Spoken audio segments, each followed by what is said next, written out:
দুনিয়াবাসী, মৃত্যু থেকে তোমরা যেখানেই পলায়ন করো না কেন, মৃত্যু তোমাদের সাথে সেখানে গিয়েই নিজেই মোলাকাত করবে, সাক্ষাৎ করবে। তুমি ডাকতে হবে না, মৃত্যু নিজেই আসে, মৃত্যু নিজেই আসে।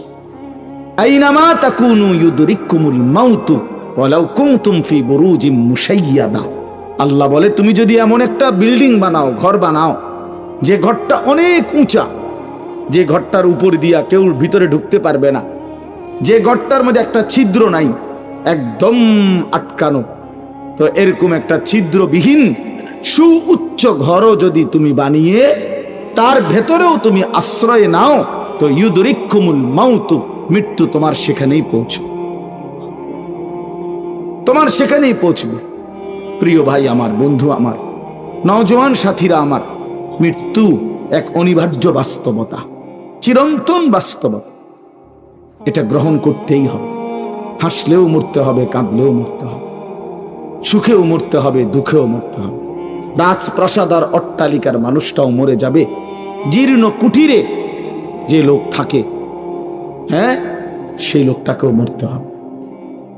জীবনে কোনোদিন দুঃখ দেখে নাই যে সেও মরে যাবে, জীবনে কোনোদিন সুখ দেখে নাই যে সেও মরে যাবে, সব মরে যাবে। এটাই সত্য, এটাই বাস্তবতা। অতএব মৃত্যু এক অনিবার্য বাস্তবতা, এটা গ্রহণ করতেই হবে। এটা যদি আমরা মনে রাখি, তা আমাদের জীবন অনেক সুন্দর হইত, অনেক সুন্দর হইত। রাসূলুল্লাহ সাল্লাল্লাহু আলাইহি ওয়াসাল্লাম বলছেন, আকসিরু যিকরা হাদিমিল লাযযাত ইয়ানি আল মাউত। আল্লাহর নবী বলেন, আমার উম্মত, তোমরা বেশি বেশি ওই জিনিসটা স্মরণ করো যে জিনিস তোমাদের সমস্ত স্বাদ, আনন্দ, আহ্লাদ চিরতরে মিটাই দিবে, তোমারে চিরস্তব্ধ করে দিবে। জলজ্জান্ত মানুষটা আমাদের সামনে হাঁটতো, চলতো, উঠতো, বসতো, ঘুরতো, ফিরতো, হ্যাঁ, সেই মানুষটা মনে করেন আমার চোখের সামনে নাই, তার লাশ আমার সামনে, আহা সেই লোকটা স্তব্ধ। পৃথিবীর কত মানুষ কত আওয়াজ করতেছে, কত শোরগোল করতেছে, কিন্তু এই লোকটা হাতও নাড়ে না, পাও নাড়ে না, চোখও মেলে না, আর কিছুই করে না। এ কি আশ্চর্য বিষয়! চোখের সামনের এই মানুষটা নাই, কি হলো তার? কে তারে থামাই দিল? কে তারে স্তব্ধ করে দিল? এ তো আমার মতো ঘুরতো, ফিরতো, হাঁটতো। আহ, আমার আব্বারে আমি কত দেখছি, একদিন আমার আব্বা চলে গেলেন। আমার দাদারে আমি কত দেখছি, আমার দাদা একদিন চলে গেলেন। আমার জ্যাঠারে আমি দেখে আসছি, দোয়া করে আসছি, ফুঁ দিয়ে আসছি। এক সপ্তাহ পরে জ্যাঠা ইন্তেকাল করলেন, আবার এক সপ্তাহ পরে আমি গিয়া জ্যাঠার জানাজা পড়াইছি। এই তো বাস্তবতা। যুবক ভাই, তুমিও মনে রাখো, বয়স্ক বাবা আপনিও মনে রাখেন। হাসান বসরি রহমতুল্লাহ আলাই একজন বড় বুজুর্গ ছিলেন। উনি বলতেন, তিনি যখন কোনো যুবককে দেখতেন আর বয়স্ক দেখতেন, তো তিনি যুবকদেরকে বলতেন, ইয়া মা'শারাশ শাবাব ইন্না যারআ কাদ তুদরিকুহুল আহাতু ক্বাবলা আন ইয়াবলুগা।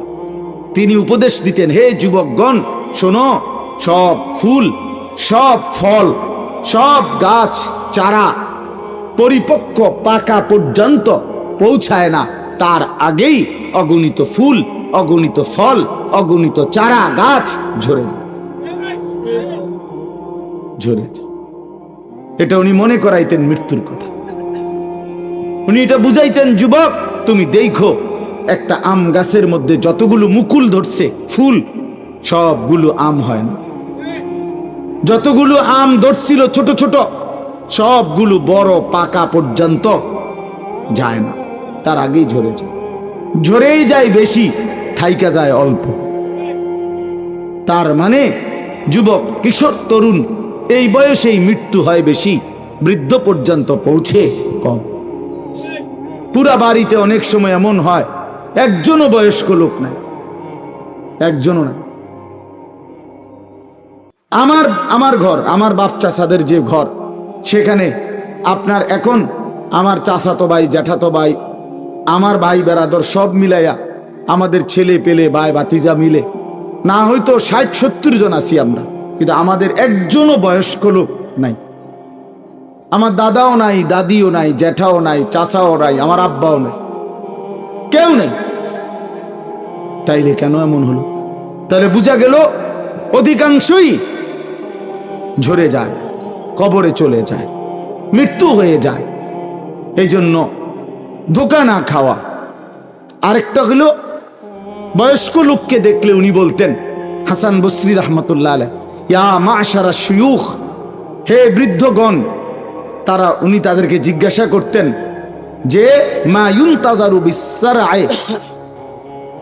ইযা বালাগা, যখন কোনো ফসল পাইকা যায় তখন আর বাকি থাকে কি? কি বাকি থাকে? কাটা। কথা বলে না, কি বাকি থাকে? ক্বালু আল হাসাদ, বা কাটাটা বাকি থাকে, পাইকা তো গেছে। তার মানে আপনারা পাইকা তো গেছেন, বয়স তো হয়েই গেছে, আর শুধু মৃত্যুটা বাকি, আর শুধু মৃত্যুটা বাকি।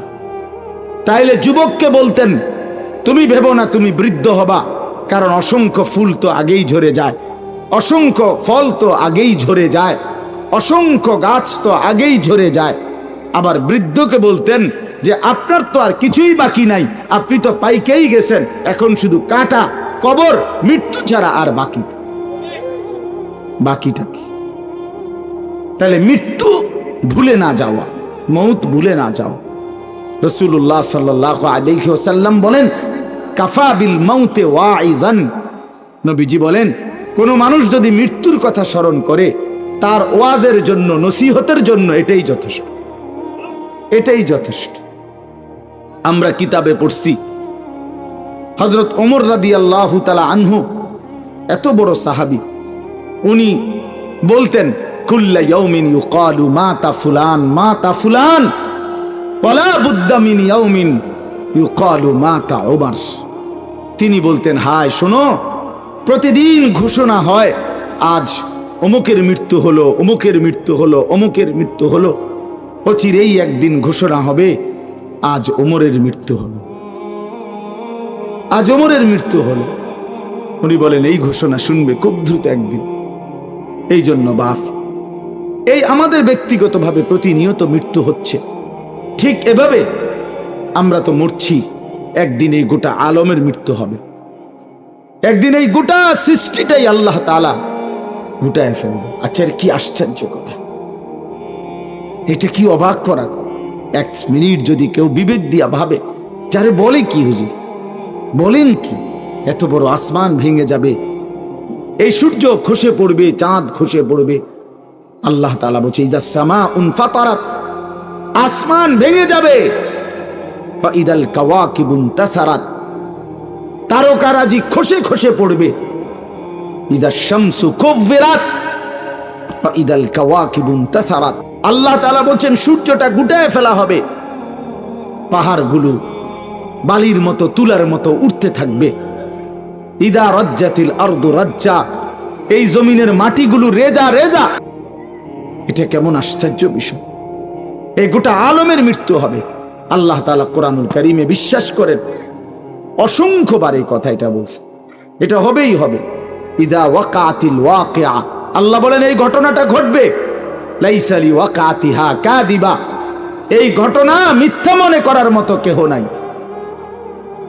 যেদিন ঘটে যাবে তখন আর কারো কোনো মিথ্যাবাদী আর থাকবে না, অর্থাৎ কেউ আর অস্বীকার করার সুযোগ হবে না। চোখের সামনে দেখবে, চোখের সামনে দেখবে। কোরআন শরীফে একটা সূরা আছে, সূরা হজ। ওই যে আমরা হজ করি না, এই হজ সূরাটার নাম। এই সূরার শুরুতে আল্লাহ তাআলা এই পৃথিবী ধ্বংসের, কিয়ামতের একটা সাংঘাতিক বর্ণনা দিয়েছেন। ওইখানে আছে, আল্লাহ বলেন ইয়া আইয়ুহান নাসু তাকু রাব্বাকুম, হে মানুষ তোমরা আল্লাহকে ভয় করো। আর শুনো, ইন্না জালজালাতাস সাআতি শাইউন আযীম, নিশ্চয়ই কিয়ামতের ভূমিকম্প, জালজালা, এই যে বললাম জিলজাল এবং জালজালা অর্থ ভূমিকম্প। আল্লাহ বলেন কিয়ামতের ভূমিকম্প, ইসরাফিল যখন ফু দিবে, আমার এই পৃথিবী যখন ভাঙতে শুরু করবে, এই সৃষ্টি জগৎ পুরাটা যখন আমি আল্লাহ গুটায় ফেলবো, ওয়াসসামাওয়াতু মাতবিয়াতুম বিয়ামিনি, আল্লাহ বলেন 7 আসমান আমি আল্লাহ তাআলার হাতের মধ্যে গুটায় ফেলবো। খুঁটায় ফেলবো। তুমি জানো না আমার ক্ষমতা। কুল্লু মান আলাইহা ফান ওয়া ইয়াবকা ওয়াজহু রাব্বিক, সব শেষ করে দেব আমি, শুধু আমি আল্লাহই থাকব, শুধু আমি আল্লাহই থাকব। তো আল্লাহ তাআলা বলেন এই ইসরাফিল ফু দিলেই, শুরু করলেই জমিনে ভূমিকম্প শুরু হবে। ইন্না জালজালাতাস সাআতি শাইউন আযীম, আল্লাহ বলেন নিশ্চয়ই এই কিয়ামতের ভূমিকম্প এটা শাইউন আযীম, বড়ই ভয়ানক, বড়ই মারাত্মক। কারণ দুনিয়ার ভূমিকম্প এক নাম্বার হলো বর্তমানের ভূমিকম্প কখনো 30 সেকেন্ড, কখনো 40 সেকেন্ড, কখনো 47 সেকেন্ড, 50 সেকেন্ড, এই সেকেন্ড মিনিট 47 মিনিট নি ভূমিকম্প হয়। কথা কর না কেন? 30 মিনিট ভূমিকম্প হয়। 30 মিনিট ভূমিকম্প হইলে আপনার 14 গোষ্ঠী থাকবে নি কেউ? 30 সেকেন্ড 40 সেকেন্ড হয় ভূমিকম্প। এইটুকুতে একে তো সময় সামান্য, দ্বিতীয়ত হলো একসাথে গোটা পৃথিবীতে হয় না, এদিকে হলে ওইদিকে হয় না এরকম। কিন্তু আল্লাহ তাআলা বলেন ইসরাফিল ফু দিলে যেই ভূমিকম্পটা হবে, সেই ভূমিকম্পটা গোটা পৃথিবী একসাথে নাড়ায় দিবে, একসাথে মরে। 47 সেকেন্ড না, কতক্ষণ সেটা আল্লাহই জানে। তখন অবস্থা কি হবে? মানুষের আতঙ্ক, এই ভূমিকম্পে আতঙ্ক। হ্যাঁ, আমি একবার চাঁদপুর মাহফিলে ছিলাম, রাত্রে ঘুমাইছি মসজিদের রুমে, ইমাম সাহেবের রুমে। এই সময় ভূমিকম্প আইছে, দরজা খুলে দিছি দৌড়, মসজিদের মাঠে আইছি দাঁড়াইয়া, চাই যে পুরা গ্রামের মানুষ সব আইসা পড়ছে, হই হুল্লোড় চিৎকার, হায় হায়। অথচ সবাই চিৎকার দিতে দিতে ভূমিকম্প শেষ। ভূমিকম্প হয়েছেই তো অল্প একটু, কিন্তু এটুকুর আতঙ্কেই যা হুজুর পাবলিক বরাবর। কিসের হুজুর আর কিসের পাবলিক, বক্তা শ্রোতা সমান। এই এখন মনে করেন ভূমিকম্প হইলে আমরা সব দিন দো, আমিও আপনার, আমি এনে বুজুর্গি দেখাই বইতাম। হ্যাঁ, আমি একটা বড় হুজুর বেটা প্রধান বক্তা, আমি লড়লে কি মানুষ কি করব? আপনি কি করবেন? আমার সময় কো, আমার জান নিয়ে টানাটানি। আল্লাহু আকবার। তো এই সামান্য ভূমিকম্প, কিন্তু আল্লাহ তাআলা বলেন ইসরাফিল সিংহা ফু দিলে যে ভূমিকম্প হবে বান্দা, সেটা বড়ই ভয়ানক, সেটা সারা পৃথিবী নড়বে একসাথে। তখন কি হবে? মানুষের আতঙ্ক। ইয়াউমা তারাউনাহা তাযহালু কুল্লু মুরদিআতিন আম্মা আরদাত। এই এক নম্বরে আল্লাহ বলেন যে মা তার বাচ্চাটাকে দুধ পান করাইতেছিল, এই কোলের বাচ্চা, দুধের বাচ্চা, আপন মা তার দুধের বাচ্চা ভুলে যাবে, ফেলে দিবে, ছুঁড়ে মারবে, আর মা পাগলের মতো দৌড়ানো শুরু করবে। কোরআন শরীফের আয়াত। ওয়াতাদাউ কুল্লু যাতি হামলিন হামলাহা।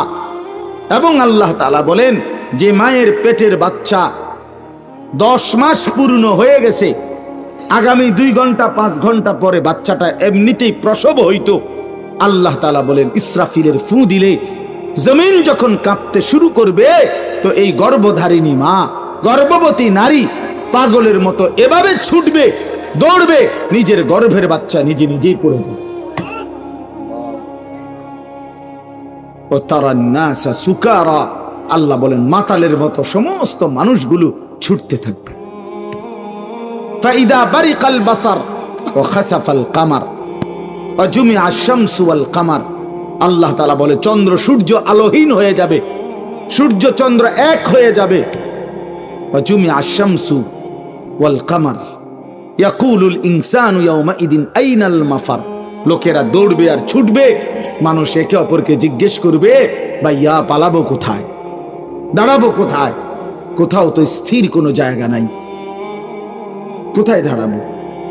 আল্লাহ তাআলা বলেন কাল্লা লা ওয়াজার, না বান্দা, সেদিন আর কোথাও জায়গা মিলবে না।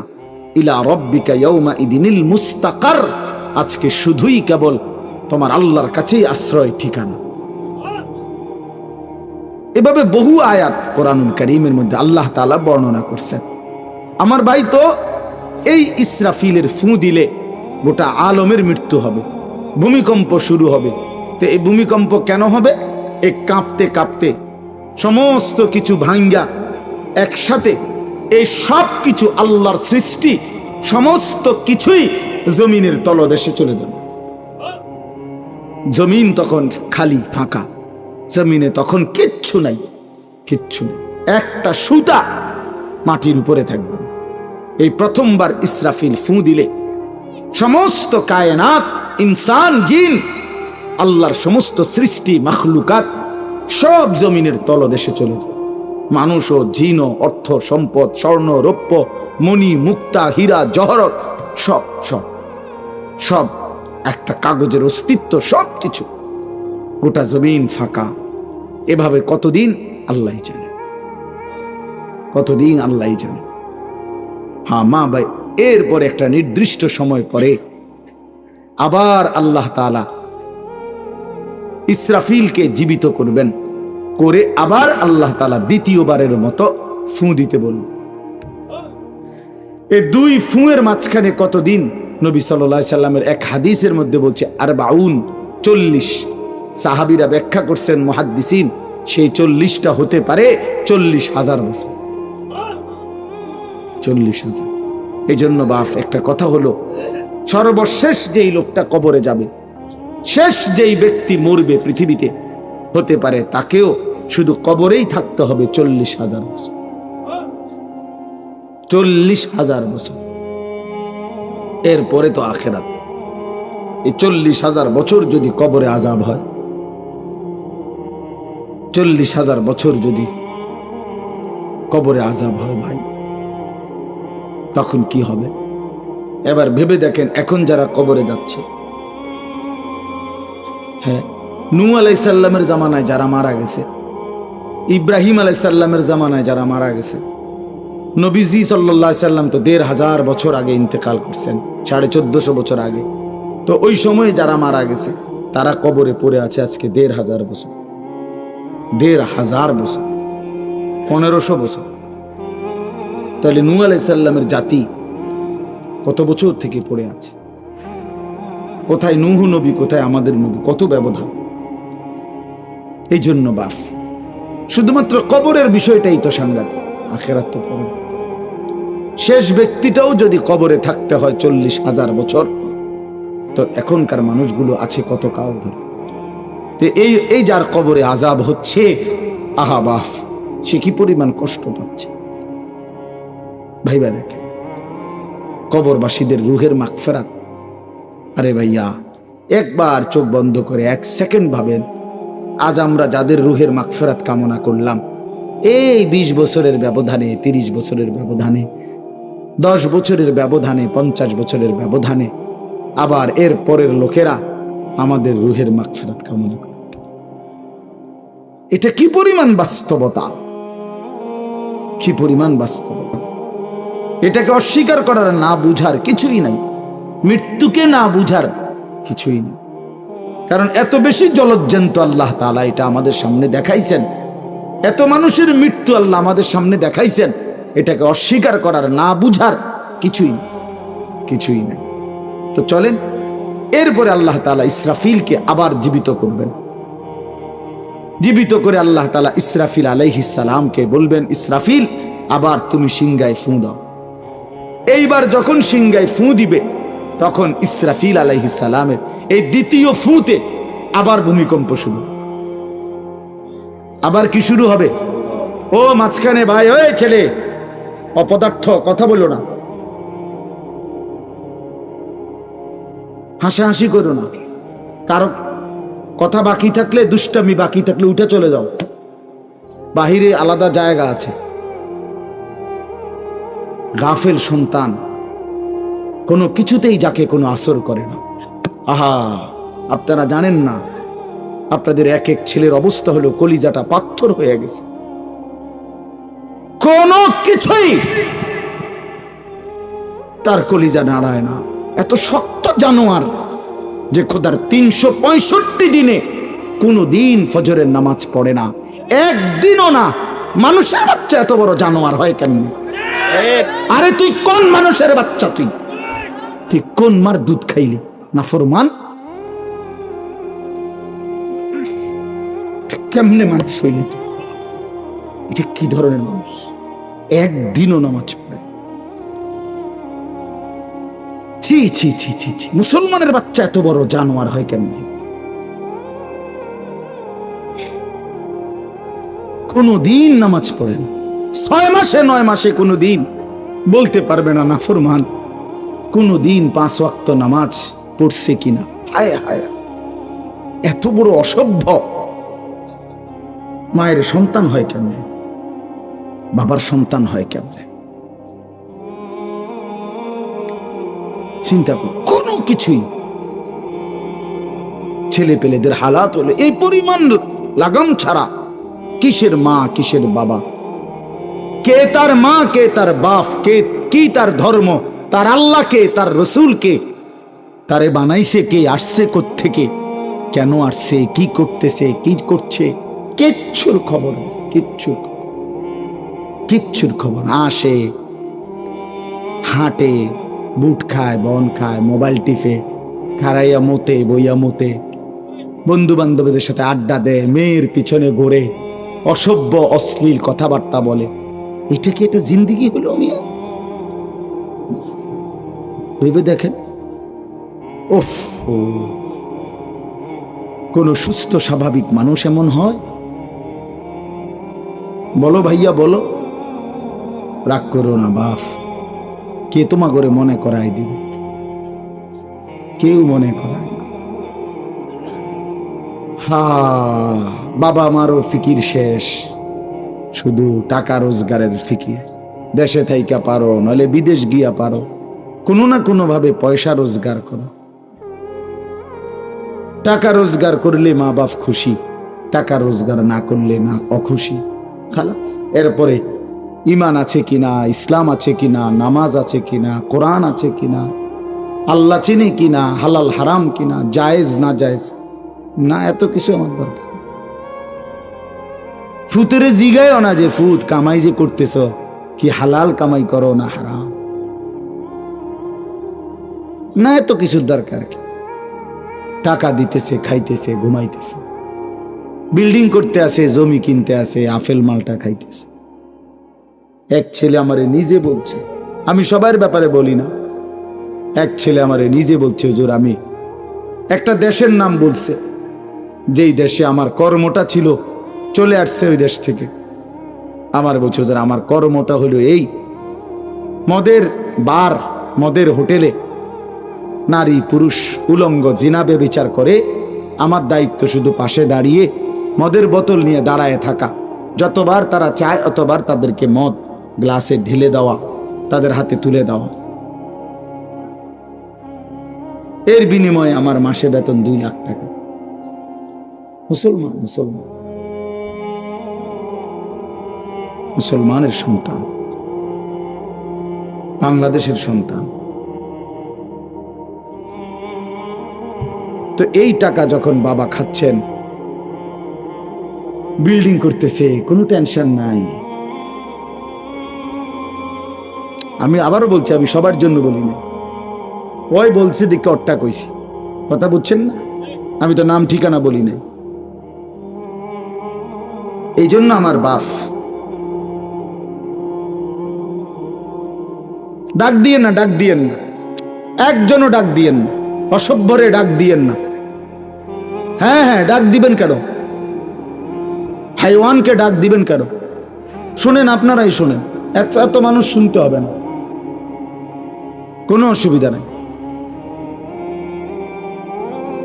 কোনো অসুবিধা নাই। আমি তো এটাই বুঝাইতে চাইতেছি, প্রত্যেকটা মানুষ আজকে মুসলমান। আমরা ঘর দেখায়, ফার্নিচার দেখায়, বিল্ডিং দেখায়, হুজুর দোয়া করেন, ঘরটা করছি, হুজুর দোয়া করেন। কিতা দোয়া করতে হবে না? কিতা দোয়া করতে? বিল্ডিং এর দোয়া কিতা? আবার ইট বালুর লেগে দোয়া করে লাভ কি বেড়া? হুজুর মোটরসাইকেল কিনছি, হুজুর দোয়া করে দেন। কিতা দোয়া করতে? কি মোটরসাইকেলের দোয়া কিতা? আবার আজীব লাগে না? বাস্তব এগুলো ছাদ ডালাই দিই আজকে, হুজুর কত দোয়া করে দেন, ছাদ ডালাই দোয়া। হ্যাঁ, ওটা ছাদ ডালাই করে, ওটার ফুতে মোবাইলে অশ্লীল উলঙ্গ ছবি দেখে। ওটার সন্তান উনি দাঁড়াইয়া রয়েছে মিস্ত্রির সামনে, ওনার গাম বাইয়া বাইয়া পড়তেছে ছাদ ডালাইয়ের দিন, আর অসভ্য জানোয়ার সন্তান বন্ধুদের সাথে উলঙ্গ ছবি দেখতেছে। ওই জানোয়ারের জন্য উনি ছাদ জ্বালাই দিতেছে, ওই হাইওয়ানের জন্য উনি ঘর করে দিয়ে দিতেছে। উনি কবরে জায়গা ঘর করে দিয়ে গেছে, এর জন্য ঘর করলেন? ছি ছি ছি ছি ছি। আমার দেওয়া ঘরে আমার কষ্টের কমাইয়ে এখানে বসে বসে রঙিন ছবি দেখবে, উলঙ্গ দৃশ্য দেখবে ঘরে শুয়া শুয়া সারা রাত। এর জন্যই আমার জীবনের এই অর্জন, এই ছিল আমার উপার্জনের উদ্দেশ্য। আহ, কতবার বললে বুঝবেন? কেমনে বললে বুঝবেন? কারে বললে বুঝবেন?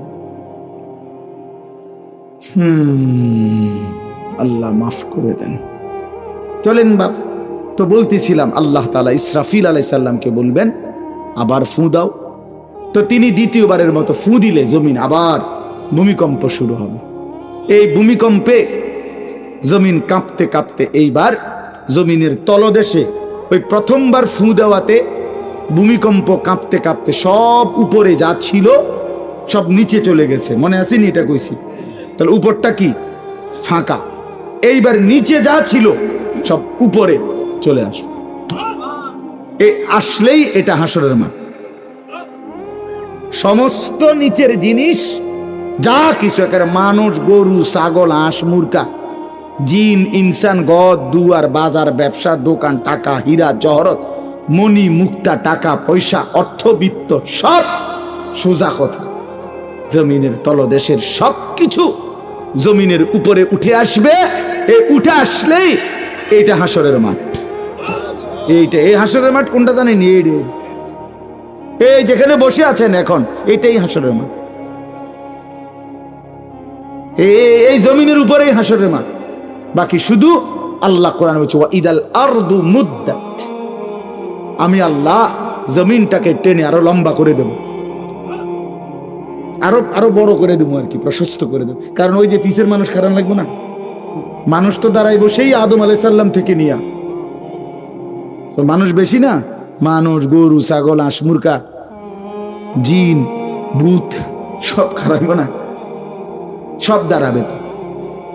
এই জন্য আল্লাহ তাআলা বলেন জমিন আমি প্রশস্ত টেনে দিব, লম্বা করে দিব, এতটুকু। বাকি এটাই হাসরের মাঠ, এটাই হাসরের মাঠ। এই কথাটাই এখানে আল্লাহ তাআলা উল্লেখ করছেন।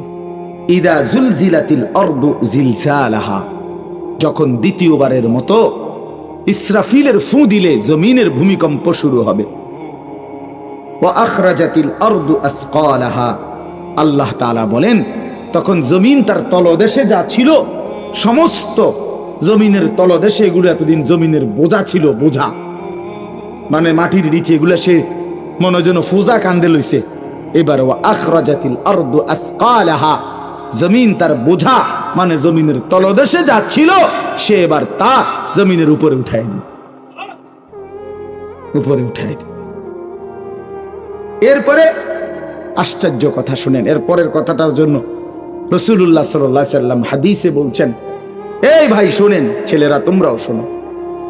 নবী সাল্লাল্লাহু আলাইহি সাল্লাম বলেন এই জমিনের তলদেশ থেকে যখন সবকিছু উপরে উঠে আসবে তখন অর্থ সম্পদ, হীরা জহরত, মণি মুক্তা, স্বর্ণ রৌপ্য, এগুলো স্তূপ আকারে উঠে আসবে জমিনের উপরে, মানে হাসরের মাঠে। তো নবীজি একেবারে স্পষ্ট হাদিস, নবীজি সাল্লাল্লাহু আলাইহি সাল্লাম বলেন তখন এই স্বর্ণ রৌপ্য, টাকা পয়সা, হীরা জহরত, এগুলো, এই অর্থ সম্পদগুলো আল্লাহর কুদরতে কথা বলবে। স্বর্ণের টুকরা কথা বলবে, কথা বলবে, রৌপ্যের টুকরা কথা বলবে, এগুলো কথা বলবে।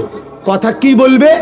এগুলো তখন ওই নাফরমান মানুষগুলোকে ডাক দিবে, ডাক দিবে, আইয়ুহাস সারিক, হে চোর, এদিকে এই সম্পদের জন্য চুরি করেছিলে, আজ যা দরকার নেও। আইয়ুহাল কাতি, হে ডাকাত, এদিকে এদিকে আসো, এই সম্পদের জন্য ডাকাতি করছিল, আজ নেও।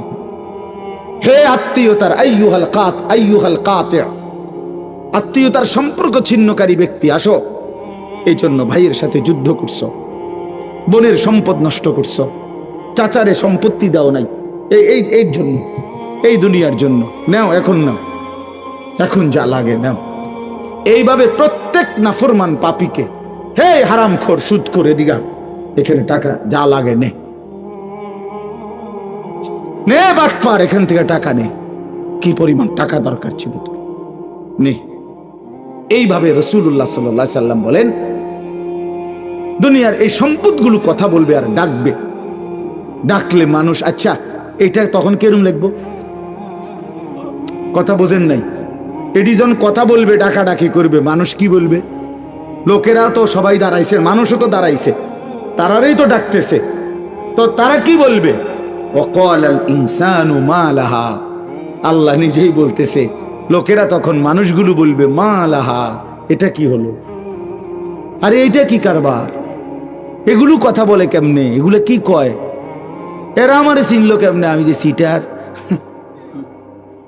আমি বাটফারে চিন্না লাইলো, ইন্নারিল্লাহ, একেবারে পুরা ধরা, অনবিচার আচার কিছুই শুরু হয়েছে না, এখনই বেজ্জুতি, বাকিটা তো অবস্থা খারাপ। মানে অর্থাৎ মানুষগুলো অবাক হয়ে বলবে মা লাহা, কি হলো জমিনে, কি হলো এগুলোর, এরা এমন করছে কেন, এরা কথা বলছে কেন? আহ, আল্লাহ বলেন ইয়াউমাইদিন তুহাদ্দিসু আখবারাহা, আল্লাহ তাআলা বলেন, বান্দা হে কি দেখছো হবে, এই মাত্র দেখলা স্বর্ণরূপ্য টাকা পয়সা কথা বলে, এখনো না দেখবা আসল খেলাটা। ইয়াউমাইদিন তুহাদ্দিসু আখবারাহা, আল্লাহ বলেন এখন দেখবা সরাসরি এই হাসরের মাঠে তোমার সামনে, তোমার পায়ের নিচের জমিন, তোমার পুরা জিন্দেগীর কথা, তোমার যত তথ্য, ভালো কিংবা মন্দ, নেক কিংবা গুনাহ, তোমার সমস্ত কিছু, রাতের কিংবা দিনের, একাকী কিংবা প্রকাশ্যের, গোপন কিংবা আড়ালের, আল্লাহর কসম জমিন সবটা এখন তোমার সামনে বলে দিবে। ইয়াউমাইদিন তুহাদ্দিসু আখবারাহা, রব্বুল আলামিন বলেন জমিন সবটা কথা বলে দিবে, ভালোটাও মন্দটাও, আলোটাও অন্ধকারটাও, একাকীও অন্ধকারেও প্রকাশ্যেও সবার মাঝে সব বলে দিবে। রাতের চুরি বলে দিবে, রাতের তাহাজ্জুদ তাও বলে দিবে, মদের আড্ডার কথাও বলে দিবে, জুয়ার আড্ডার কথাও বলে দিবে। সারা রাত যুবক উলঙ্গ ছবি দেখেছ, আল্লাহর কসম সেটাও বলবে, যে যুবক মালিকের সেজদা দিয়েছে সেটাও বলবে, তাহাজ্জুদ শোনাবে, আবার সবার সাথে যে জামাতে নামাজ পড়েছে এটাও বলবে, সব কিছু বলে দিবে। আল্লাহ বলেন যদি মানুষ ভাবতে চাও জমিন কিভাবে কথা বলে, স্বর্ণরৌপ্য কিভাবে কথা বলে, আল্লাহ বলেন বিআন্না রাব্বাকা আওহা লাহা, আল্লাহ তাআলা আদেশ করেছেন বলেই কথা বলে। আল্লাহ বললে, হুকুম করিলে, আল্লাহর গোটা কায়নাত, গোটা সৃষ্টি জগৎটাই কথা বলে। ওয়াশাহিদা আলাইহিম সামউহুম ওয়া আবসারুহুম ওয়া জুলুদুহুম বিমা কানু ইয়ামালুন। আল্লাহ বলে হাসরের ময়দানে বান্দা, তোমার কান, তোমার চোখ, তোমার সারা দেহের চামড়া, জুলুদুহুম, তোমার সারা দেহের চামড়া, হাসরের ময়দানে তোমার পুরা জিন্দেগীর কর্মকাণ্ড বলে দিবে। চামড়াগুলো বলবে, চামড়া, মানুষের শাহওয়াত চামড়াতে। এই জন্য সমস্ত যৌনতার ঘটনা, অসভ্যতার ঘটনা শরীরের চামড়া বলে দিবে। মানুষের শাহওয়াত চামড়ায়, কথা বুঝছেন কিনা? হ্যাঁ, চর্মে, চামড়ার মধ্যে শাহওয়াত, কামনা, বাসনা, যৌন চাহিদা।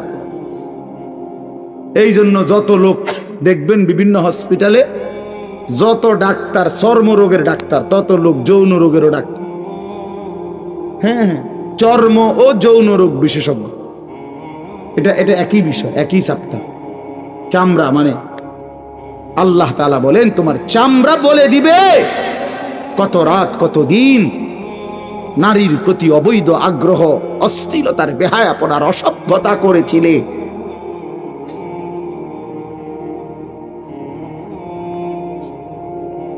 হায় হায়, বিআন্না রাব্বাকা আওহা লাহা, আল্লাহ বলেন আমি আল্লাহ হুকুম করেছি বলে কথা বলো।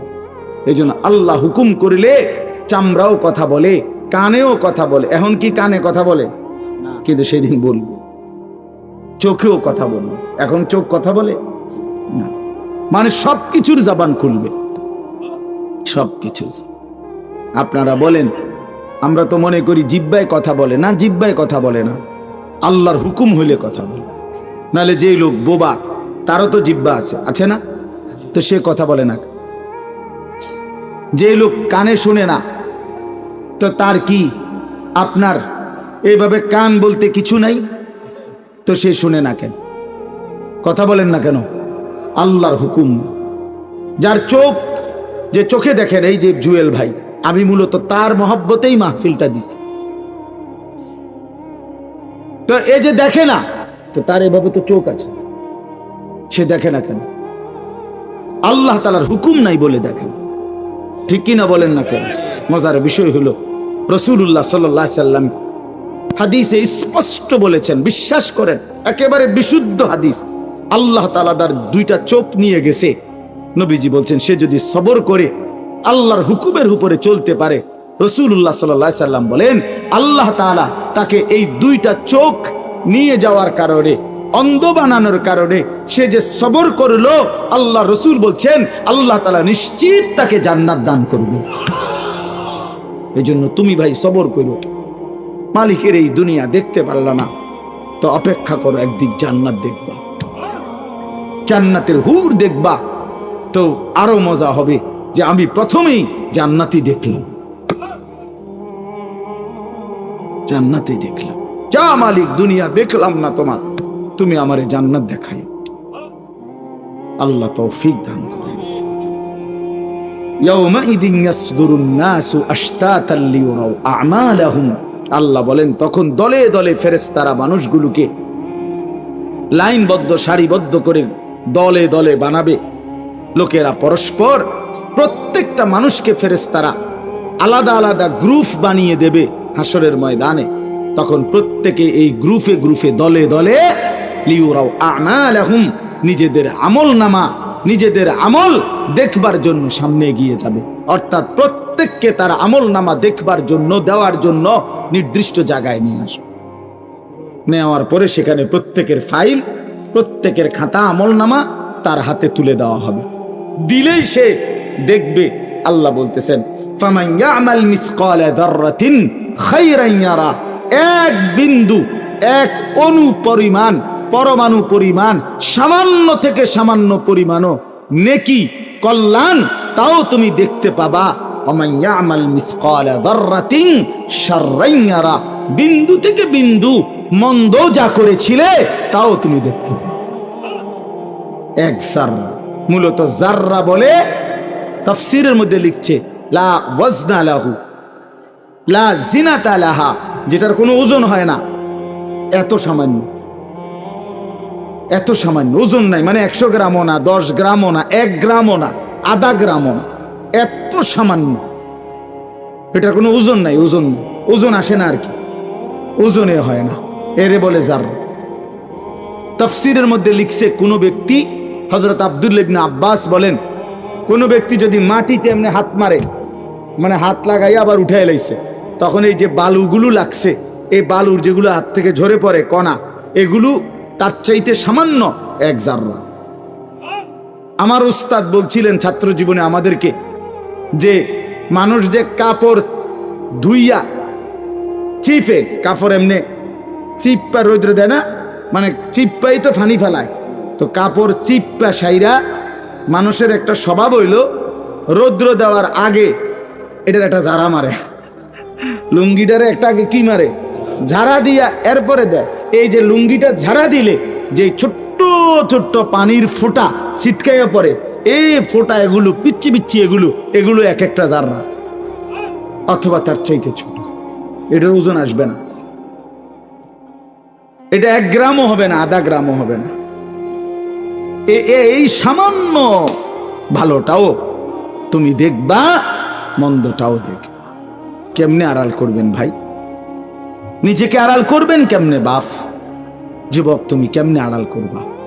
কোরআন শরীফে আছে, আল্লাহ বলেন, ইয়াউমা তুবলাস সারাইর, বান্দা আমি হাসরের ময়দানে তোমার অন্তরের গোপন বিষয়গুলো, যেগুলো কেউ শুনে নাই, তুমিও বলো নাই, শুধু মনে মনে কল্পনা করছিলা ভালো কিংবা অসৎ, সেগুলো হাসরের ময়দানে তোমার সামনে খুলে দেব। হ্যাঁ, আল্লাহ তাআলা বলেন এই বুকের ভিতরে, অন্তরের ভিতরের যেই কথাগুলো, সেগুলো খুলে দেব। এই জন্য আজকে আমার কথা এখানে শেষ। আমি এতটুকু কথাই বলতে চাই, এই ৯৯ নম্বর সূরাটা আমাদেরকে এই কথার সবক দিচ্ছে যে আমরা আমাদের জিন্দেগির ১ সেকেন্ড, একটি নিঃশ্বাস আড়াল করবার সুযোগ নেই। হিসাব দিতে হবে, হিসাব দিতে হবে। ১ মিনিট, ১ সেকেন্ড, ১ পলক, ১ লম্হা, ১ মুহূর্ত আমাদের আড়াল করবার সুযোগ নাই ভাই। ভালোটার প্রতিদানও নিতে হবে, মন্দটারও প্রতিদান নিতে হবে। তাইলে কেন জীবন নষ্ট করব? কেন হায়াত নষ্ট করব? আমার অনুরোধ রইল, যতগুলো যুবক ছেলে আছো ভাই, তোমাদের কাছে অনুরোধ, মাওলানা কথা বলবে, এরপরে আরো একটু বয়ান হলে এরপরে দোয়া হবে, কিন্তু আমার মাঝখান দিয়ে এই কথাটাই আমি অনুরোধ করে বললাম, প্রত্যেকেই দয়া করে আল্লাহর ওয়াস্তে, আল্লাহর ওয়াস্তে নিজের জীবনের কদর করো ভাই। আমার এটাই শেষ কথা। যুবক ছেলেরা, তুমি আমার সাথে এখন যাইবা না, আমিও তোমার সাথে যাব না। এই দুনিয়াও যেমন আমি আলাদা চলে যাচ্ছি, আপনারাও আলাদা চলে যাবেন, কিন্তু বাস্তব কথা হইল আমি আপনি প্রত্যেকে আলাদা আলাদা কবরে, আখেরাতে আল্লাহর সামনে মুখোমুখি হইতে হবে। এই জন্য হাত জোড় করে অনুরোধ করছি ভাই, নিজেরে নষ্ট করো না। একটা ছেলেও যদি বুঝো, আমার অনুরোধ রইল তোমার প্রতি, তুমি নষ্ট হইও না, চরিত্রহীন হইও না, তুমি হায়াতটা শেষ করে দিও না, কষ্ট পাইবা। এই নারী ছবি, অশ্লীল দৃশ্য, উলঙ্গপনা, বেহায়াপনা, এই জেনা ব্যভিচারের দৃশ্য, এগুলো দেখো না। চেষ্টা করো 5 ওয়াক্ত নামাজ পড়তে, 5 ওয়াক্ত নামাজ পড়তে হিম্মত করলে পারবা ভাই। পেশাব পায়খানার পরে টয়লেট পেপার ব্যবহার করো, পানি ব্যবহার করো, দেখবা শরীর পবিত্র থাকলে আল্লাহর ইবাদত করতেও মন চাইবে। মূলত মানুষ অনেকের যাদের নামাজ ছুটে যায়, তাদের একটা বড় কারণ হলো তার শরীর অপবিত্র, শরীর নাপাক, আর নাপাক দেখে নেক কাজের তামান্না, আগ্রহ জাগে না। এই জন্য ওই যে পেশাব করে পানি নেয় না, টয়লেট পেপার ব্যবহার করে না, এই অসভ্য এই কারণে নামাজ পড়তে চায়। বাস্তব কথা এটা।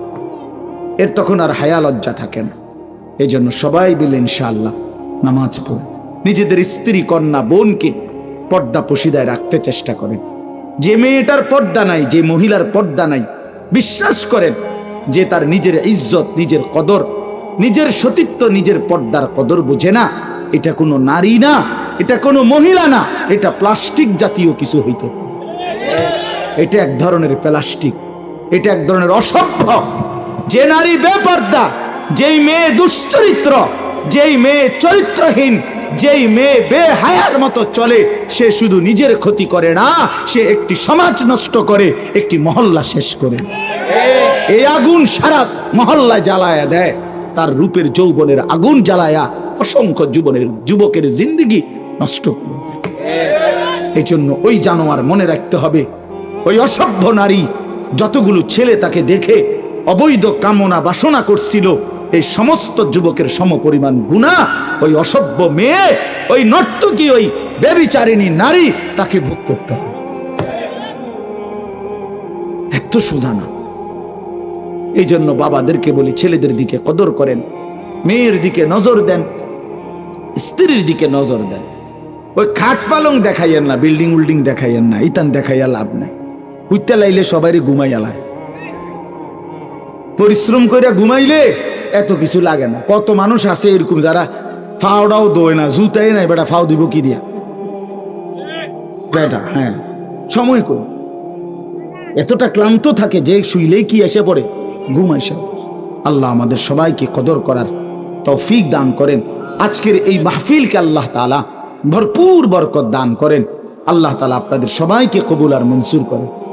আমরা সবাই বসেন, মনোযোগ দিয়ে শুনেন, ইনশাআল্লাহ আল্লাহ তাআলা আপনাদেরকে উত্তমভাবে বিনিময় দান করেন। আমিন।